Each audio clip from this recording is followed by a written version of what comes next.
son nom l'indique, c'est un cancer, c'est-à-dire que c'est le développement anarchique de cellules dans la prostate, à l'intérieur de la prostate, qui vont par la suite, naturellement, leur histoire naturelle, vont se propager à l'extérieur du corps et donner des métastases, comme dans tous les cancers.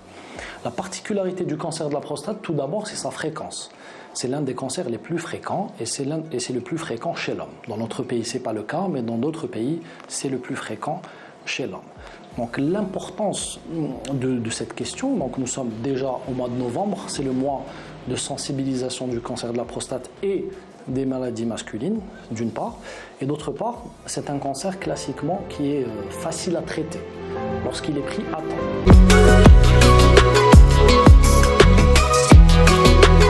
Le cancer de la prostate est un cancer qui est souvent, très souvent silencieux. Donc on parle de silent killer. C'est l'assassin silencieux ou bien le tueur silencieux. Parce qu'il ne va pas donner de signes. Donc on peut avoir un cancer de prostate et n'avoir aucun symptôme.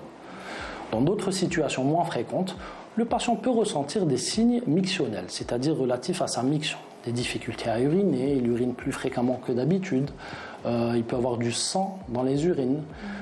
Et dans les stades malheureusement un petit peu avancés ou un petit peu dépassés, le patient par exemple peut avoir des douleurs osseuses qui seraient dans ce cas dues à des métastases. On peut parler plutôt de facteurs de risque. Les facteurs de risque du cancer de la prostate, on peut citer l'âge, c'est-à-dire qu'il est plus fréquent lorsqu'on avance en âge.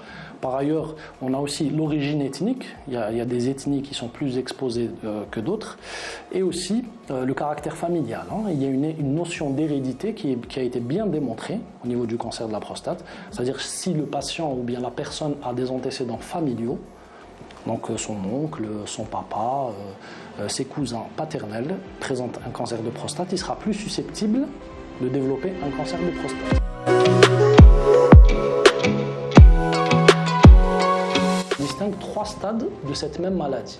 Donc la maladie localisée, c'est-à-dire un cancer qui reste au niveau de la prostate, il est bien circonscrit. C'est les stades de début, c'est les stades les plus simples, les plus faciles à traiter. Le deuxième stade, c'est le cancer localement avancé.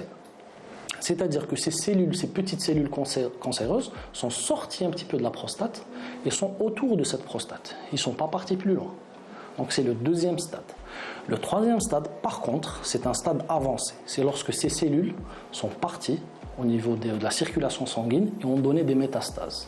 C'est le cancer de prostate métastatique. C'est la fin de la maladie et malheureusement, à ce niveau-là, on ne peut donner qu'un traitement palliatif. C'est-à-dire qu'on va diminuer la douleur, on va améliorer la survie du patient, on va lui donner une bonne qualité de vie.